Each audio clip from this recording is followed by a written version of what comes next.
Good evening. My assigned reading is Rapunzel, and this reading is by the Brothers Grimm. We have the characters, we have Rapunzel, we have the prince, we have Gothel the witch, and we have Rapunzel's mom and dad. The plot, it begins with a couple that is expecting a child. They live in the woods right next to an enchantress garden. The mother is craving for some rampions that she can see over the window, and she asks the husband to go ahead and get some for her. Of course, he agreed, and one day the husband gets caught by the witch, and he was not thinking on what he was saying, but he offered the child that he was expecting in order to get some rampions. When the baby was born, they gave Rapunzel to the witch, and when Rapunzel was 12 years old, the witch took her to the tower that it was in the middle of the woods and locked her down. Rapunzel was there for years, and she always sang on the window. She was there every single day, of course. One day, a prince passed by through this tower and heard a lady singing beautifully. He was wondering how he could climb this tower because there was no door nor ladder he can climb. So he waited there for a couple of hours and saw Gothel the witch crying, "Rapunzel, Rapunzel, please let down your hair." To what, of course, Rapunzel let down her hair and the witch climbed the tower. So he thought, that's the way I'm going to climb. The prince waited for Gothel to leave the tower so he can climb it. He went to the tower and cried, "Rapunzel, Rapunzel, please let down your hair." Rapunzel let down her hair and he climbed the tower. Of course, Rapunzel has never seen before a guy, so she was scared to death. And the prince was so charming and so beautiful that she calmed down herself. The prince asked her if she wanted to marry him, to what, of course, she agreed. She thought that the prince was better than her old mother.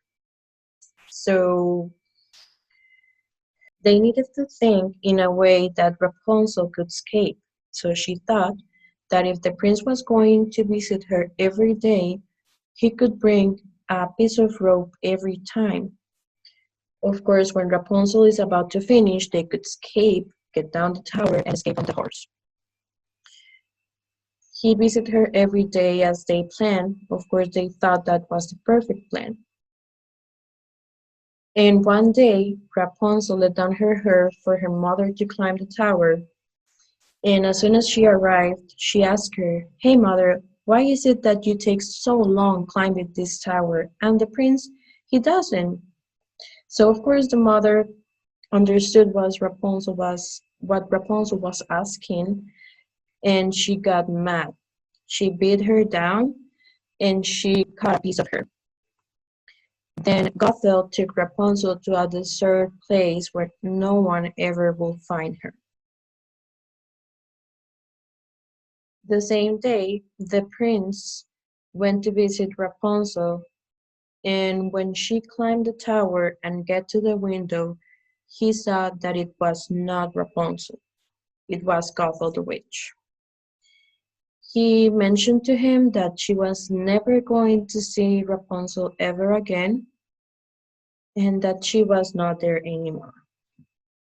He, of course, fell down the tower, and when he got to the ground, there was some thorns that unfortunately went into his eyes. He went blind, and he could barely escape from the tower that day. He was there for a couple of years. He was on the woods, and he was trying to get to meet Rapunzel again, of course. He never lost his faith. One day, in a desert place, the prince could hear a lady singing beautifully again. He went there, and Rapunzel was there with his twin children. He immediately recognizes him and grabbed him. Of course, she started crying and weeping, and some of the tears got into the prince's eyes. As soon as that happens, he was able to see again. They decided to go back to his kingdom, where of course they lived happy forever. We have the moral of this reading. This reading can be interpreted in different ways. We have the inevitable cycle of life. Of course, you cannot decide for your children, and we cannot trust anyone blindly. This is a picture of the prince, Rapunzel, and the children. And that's it. Thank you very much.